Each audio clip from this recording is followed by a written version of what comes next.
ಭಾಳಷ್ಟು ಬ್ರಿಟನ್ನಲ್ಲಿ UK ವಿಶೇಷವಾಗಿ ಲಂಡನ್ನಲ್ಲಿ ಏರೋಸ್ಪೇಸ್ ಮತ್ತು ಡಿಫೆನ್ಸು ಕಂಪನೀಸ್ ಇದ್ದಾವೆ. ಆ ಕಂಪನಿ ಜೊತೆ ಡಿಸ್ಕಷನ್ ಆಯಿತು. ಅದರಲ್ಲಿ ಒಂದೆರಡು ಕಂಪನೀಸು ಭಾಳ ಪಾಸಿಟಿವ್ ಆಗಿ ಇನ್ವೆಸ್ಟ್ಮೆಂಟ್ ಮಾಡಲಿಕ್ಕೆ ಅವತ್ತೊಂದು ದಿವಸ ಒಂದು ಒಲವನ್ನು ತೋರಿಸಿದ್ದಾರೆ. ಹೋಪ್ಫುಲ್ಲಿ ಅವು ಇನ್ವೆಸ್ಟ್ಮೆಂಟ್ ಆಗ್ತದೆ ಮತ್ತು ಅವು ಭಾಳ ಪ್ರೆಸ್ಟೀಜಿಯಸ್ಸು ಇದ್ದಾವೆ. ಮೋರ್ ದೆನ್ ದ ಇನ್ವೆಸ್ಟ್ಮೆಂಟ್ ಆ ಇಂಡಸ್ಟ್ರೀಸ್ ಇಲ್ಲಿ ಬಂದರೆ ನಮಗೆ ಡಿಫೆನ್ಸ್ ಇದಕ್ಕೆ ಮತ್ತು ಇದಕ್ಕೆ ಭಾಳ ಸಹಕಾರಿ ಆಗ್ತದೆ. ಆಮೇಲೆ ಕೆಲವೊಂದು ಸೆಮಿಕಂಡಕ್ಟರ್ ಇದನ್ನು ಕೂಡ ಕಂಪ್ನೀಸ್ ಭೇಟಿಯಾಗಿದ್ದೀವಿ. ಆಮೇಲೆ ಇವರಂದರು ನಿಮ್ಮ ಗ್ಯಾಸಸ್ನಲ್ಲಿ ನಮ್ಮ ಪ್ರಾಕ್ಸೇದವರು ಅವರಂತೂ ಅಲ್ಲಿ ಅಗ್ರಿಮೆಂಟೇ ಸೈನ್ ಮಾಡಿದ್ದಾರೆ. ಅವರೊಂದು ಸುಮಾರು 400 ಕೋಟಿ ರೂಪಾಯಿಯಷ್ಟು ಇನ್ವೆಸ್ಟ್ಮೆಂಟ್ ಮಾಡ್ತಾಯಿದ್ದಾರೆ. ಸೊ ಹೀಗಾಗಿ ಒಟ್ಟಾರೆ ಇನ್ನು ನಾವು ಲಂಡನ್ ಟ್ರಿಪ್ ಮಾಡಿದ್ದೀವಿ 3 ದಿನಗಳ ಕಾಲ. ಒಂದು ಒಳ್ಳೆಯ ವಾತಾವರಣ ಇದೆ ಮತ್ತು ಅದು ಕಂಟಿನ್ಯೂಸ್ ಆಗಿ ಆಗಬೇಕಾಗ್ತದೆ. ಫಾಲೋಅಪ್ ಮಾಡ್ತೀವಿ. ಒಟ್ಟಾರೆ ಒಳ್ಳೆ ಡೆವಲಪ್ಮೆಂಟ್. ನಾವು ಎಲ್ಲೆಲ್ಲಿ ಹೋಗಿದ್ವಿ, ಜಪಾನ್ ಆಗಲಿ, ಕೊರಿಯಾ ಆಗಲಿ, ಪ್ರತಿಯೊಂದು ಇದಕ್ಕೂ ಕೂಡ ಸ್ವಲ್ಪ ನಮಗೆ ಒಳ್ಳೆ ರಿಸಲ್ಟ್ಸ್ ಬಂದಿದ್ದಾವೆ. ಸರ್, ಕರ್ನಾಟಕದ ರಾಜಕೀಯ ಬೆಳವಣಿಗೆಗಳನ್ನ ಅಲ್ಲಿ ನಿಂತು ನೀವು ಗಮನಿಸಿದಾಗ ಏನು ಯಾವ ದಿಕ್ಕಿಗೆ ಹೋಗ್ತಾ ಇದೆ ಅಂತ ಅನ್ಸುತ್ತೆ? ನೋಡಿ, ನಾವು ಸುಮ್ಮನೆ ನಿಮ್ಗೆ ಗೊತ್ತಿದೆ, ಏನೋ ಬ್ರೇಕ್ಫಾಸ್ಟ್ ಆದಮೇಲೆ ಬಂದಾಗಬೇಕಲ್ಲ ನೀವು. 2 ಬ್ರೇಕ್ಫಾಸ್ಟ್ ಆಯ್ತು. ಈಗ ಅದು CM ಅವ್ರ ಮನೇಲಿ ಒಂದು ಬ್ರೇಕ್ಫಾಸ್ಟ್ ಆಯಿತು, DK ಶಿವಕುಮಾರ್ ಅವ್ರ ಮನೇಲಿ ಒಂದು ಬ್ರೇಕ್ಫಾಸ್ಟ್ ಆಯಿತು. ಏನು ತೋರಿಸ್ತದೆ ಅದು? ನಮ್ಮಲ್ಲಿ ಯಾವುದೇ ಗೊಂದಲ ಇಲ್ಲ. ಎಲ್ಲರೂ ಭಾಳ ಸ್ಪಷ್ಟ, ಎಲ್ಲರೂ ಒಗ್ಗಟ್ಟಿನಿಂದ ಇದ್ದಾರೆ. ಮುಖ್ಯಮಂತ್ರಿಗಳಾಗಲಿ, ಉಪಮುಖ್ಯಮಂತ್ರಿಗಳಾಗಲಿ ಮತ್ತು ನಮ್ಮ ಪಕ್ಷದಲ್ಲಿ ಇವತ್ತು ದಿವಸ ಹೈಕಮಾಂಡ್ ಇವತ್ತು ಅಂತಿಮ ಕಾಲಕ್ಕೂ ಇವತ್ತು ದಿವಸ ಹೈಕಮಾಂಡ್ ಏನು ನಿರ್ಣಯಗಳನ್ನು ಮಾಡ್ತಿರ್ತದೆ, ಅದನ್ನು ಇವತ್ತು ದಿವಸ ಪ್ರತಿಯೊಬ್ಬರು ಕೂಡ ಇವತ್ತು ಒಪ್ಪುವಂಥದ್ದು. ಹೀಗಾಗಿ ನಮ್ಮ ಪಕ್ಷದಲ್ಲಿ ಯಾವುದೂ ಗೊಂದಲ ಇಲ್ಲ. ಇಬ್ಬರು ಬ್ರೇಕ್ಫಾಸ್ಟ್ ಮೀಟಿಂಗ್ ಆಗಿದ್ದಾರೆ ಮತ್ತು ಪತ್ರಿಕಾಗೋಷ್ಠಿಯನ್ನು ಮಾಡಿದ್ದಾರೆ. ಮತ್ತು ಅದಾದಮೇಲೆ ನನಗೇನು ಪ್ರಶ್ನೆ ಕೇಳ್ತೀನಿ ನೀವು? ಅದಾದ್ಮೇಲೆ CM ಹೇಳೋದು ರಾಜಕೀಯ ಶಾಶ್ವತ ಅಲ್ಲ, ಅದು ಯಾವ ಅರ್ಥ? ಅದು ಸತ್ಯ. ಅದು ನಾನು ಹೇಳ್ತೀನಿ, ರಾಜಕೀಯ ಶಾಶ್ವತ ಅಲ್ಲ, ನಮ್ಮನೆ ಆಸ್ತಿನೂ ಅಲ್ಲ ಅದು. ಆ ಮಾತನ್ನು ಹೇಳಿ ತಪ್ಪೇನಿದೆ? ಅದರ ಅರ್ಥ ಏನು? ರಾಜಕೀಯ ಅಲ್ಲ, ಮನುಷ್ಯನ ಜೀವನವೇ ಶಾಶ್ವತ ಅಲ್ಲ. ವೈರಾಗ್ಯ ಅಂತಲ್ಲ. ನೋ ನಾಟ್ ಅದೆಲ್ಲ ಇಲ್ಲ. ಇದು ಸತ್ಯ ಪರಿಸ್ಥಿತಿ. ಮನುಷ್ಯನೇ ಶಾಶ್ವತ ಅಲ್ಲ. ಈಗ ನೋಡಿ, ನಮ್ಮ ಬೀಳಿಗೆ ಆಯಿತು. ನಾವು ಅವ್ರನ್ನ ಎಲ್ಲೋ ಒಂದು ಕಡೆ ಪೋಸ್ಟಿಂಗ್ ಕೊಡ್ಬೇಕಂತ ಮಾಡಿದ್ದೆ ನಮ್ಮ ಡಿಪಾರ್ಟ್ಮೆಂಟ್ನಲ್ಲಿ, ಮಾಂತೇಶ್ ಬೀಳಿಗೆ. ಇವತ್ತು ನಮ್ಮ ಮಧ್ಯೆ ಇಲ್ಲ.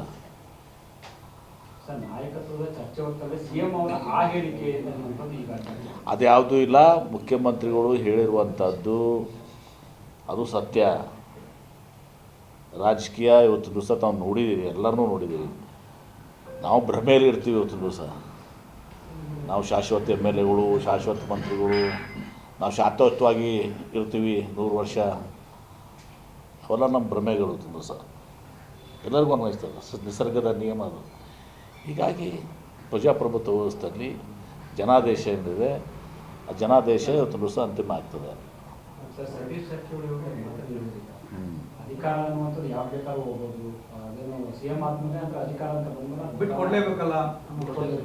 ಅದು ಯಾವಾಗ ಅಂತ ಅನ್ನೋದು ಪ್ರಶ್ನೆ ಬರ್ತದೆ. ಯಾವಾಗ ಅಂತ ಪ್ರಶ್ನೆ ಬರ್ತದೆ? 2028ಕ್ಕೆ ಎಲೆಕ್ಷನ್ಸ್ ಇದಾವೆ, ಚುನಾವಣೆ. ಹೈಕಮಾಂಡ್ ಸರ್ ಇಷ್ಟು ಬೆಳವಣಿಗೆಗಳು ರೀಚ್ ಆದಾಗ ಪೀಕಿಗೆ ಒಂದು ಡಿಸಿಷನ್ ಅನ್ನು ಹೇಳಬಹುದಿತ್ತು, ಕಂಟಿನ್ಯೂ ಮಾಡಿ ಅಥವಾ ಏನು, ಯಾವಾಗ ಟೈಮ್ ಬೌಂಡ್? ನೋಡಿ, ಈಗ ಹೈಕಮಾಂಡ್ ಏನಾದರೂ ಹೇಳಿದೆಯಾ? ಅವ್ರೇನೂ ಹೇಳೇ ಇಲ್ಲ.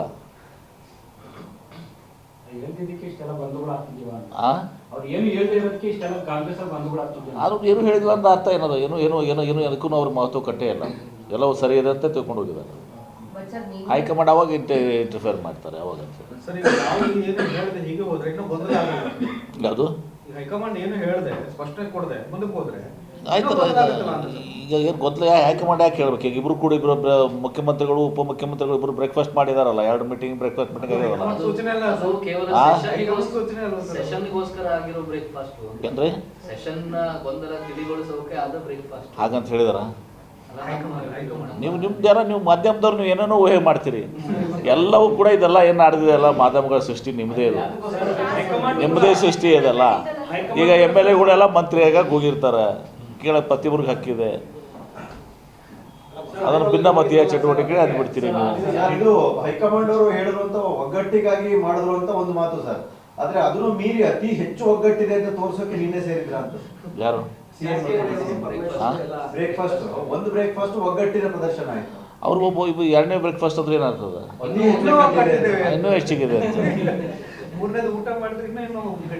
ಮಾಡಬಾರ್ದು ಯಾಕೆ ಏನು ತಪ್ಪೇನಿದೆ ಊಟ ಮಾಡುವಂಥದ್ದು ಇದು ಏನು ತಪ್ಪಿದೆ ಮುಖ್ಯಮಂತ್ರಿಗಳು ಉಪಮುಖ್ಯಮಂತ್ರಿಗಳು ಊಟ ಮಾಡಿದ ತಪ್ಪಿರ್ತದ ಸರ್ ಬ್ರೇಕ್ಫಾಸ್ಟ್ ನಂತರ ಜಾಸ್ತಿ ಆದಂಗೆ ಕಾಣಿಸ್ತಾ ಇದೆ. ಜಾರಕಿಹೊಳಿ ಪರಮೇಶ್ವರ್ ನಿನ್ನೆ ಮೀಟಿಂಗ್ ಮಾಡೋರೆ, ರಾಜೇಂದ್ರ ಹೋಗಿ ಅಲ್ಲಿ ಬಿಜೆಪಿ ಲೀಡರ್ಸ್ ನ ಭೇಟಿ ಮಾಡ್ತಾ ಇದ್ದಾರೆ. ಅದು ಗೊತ್ತಿಲ್ಲ ನಮಗೆ. ಜಾರಕಿಹೊಳಿ ಅವರು ಮತ್ತು ಪರಮೇಶ್ವರ್ ಅವರು ಮೀಟಿಂಗ್ ಮಾಡಿದ ತಪ್ಪೇನದ?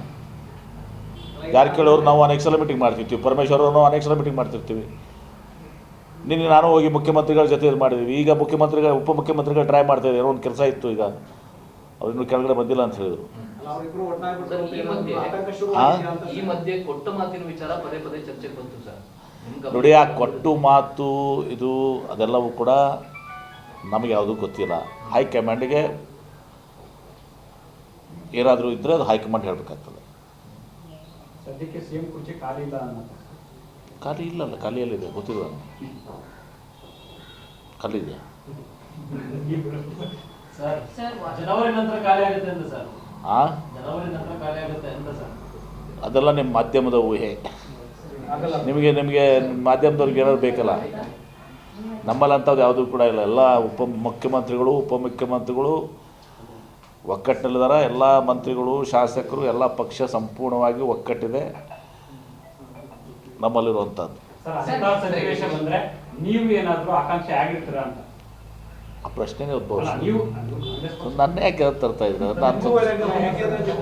ಅಂಥದ್ದು ಯಾವ್ದು ಮುಖ್ಯಮಂತ್ರಿ ಕುರ್ಚಿ ಖಾಲಿ ಇಲ್ಲ ಅಂತ ನೀವು ಹೇಳಿದ್ರಲ್ಲ. ಬ್ರೇಕ್ಫಾಸ್ಟ್ ಏನಾದ್ರು ಕಾನ್ಸೆಪ್ಟ್ ಇದೆಯಾ ಸರ್? ಬ್ರೇಕ್ಫಾಸ್ಟ್ ಕಾನ್ಸೆಪ್ಟ್ ನಮ್ದು ಡಿನ್ನರ್ ಬ್ರೇಕ್ ಕಾನ್ಸೆಪ್ಟ್ ಇದೆ. ಡಿನ್ನರ್ ಇದೆಯಾ ಸರ್? ಯಾಕಂದ್ರೆ ಸರ್ ಕಾವೇರಿ ಟಿಫನ್ ರೂಮ್ ಆಯ್ತು, ಸದಾಶಿವನಗರ ಸವಿರುಚಿ ಆಯ್ತು. ಆಯಿತು, ಈಗ ನಾವು ಮುಖ್ಯಮಂತ್ರಿಗಳು ಉಪಮಂತ್ರಿಗಳು ನಮ್ಮ ಮನೆಗೆ ಡಿನ್ನರಿಗೆ ಬೇಕು. ಏನಾಗೋದು? ಪಾಟೀಲ್ ಕಾನಹಳ್ಳಿ ಸರಿ, ಅಕಸ್ಮಾತ್ Thank you. ಹೈಕಮಾಂಡ್ ಏನಾದ್ರು ಒಂದು ಕ್ರೂಷಿಯಲ್ ಮೂಮೆಂಟ್ ಅಲ್ಲಿ ಹೌದು ಸಿದ್ದರಾಮಯ್ಯನವರು ಬಿಡಬೇಕು ಅಂತಂದ್ರೆ ಕಾಂಗ್ರೆಸ್ಗೆ ಅದು ಡ್ಯಾಮೇಜ್, ಸಿದ್ದರಾಮಯ್ಯನವರ ಅನಿವಾರ್ಯತೆ. ನೋಡಿ, ಇದನ್ನ ಸುಮ್ಮನೆ ನೀವು ಹೈಪೋಥೆಟಿಕಲ್ ಕ್ವಶನ್ಸ್ ಕೇಳಿದ್ರೆ ಅದಕ್ಕೆ ಉತ್ತರ ಇಲ್ಲ. ಇದರ ಹೈಪೋಥೆಟಿಕಲ್ ನೀವು ಕೇಳುವಂಥದ್ದು.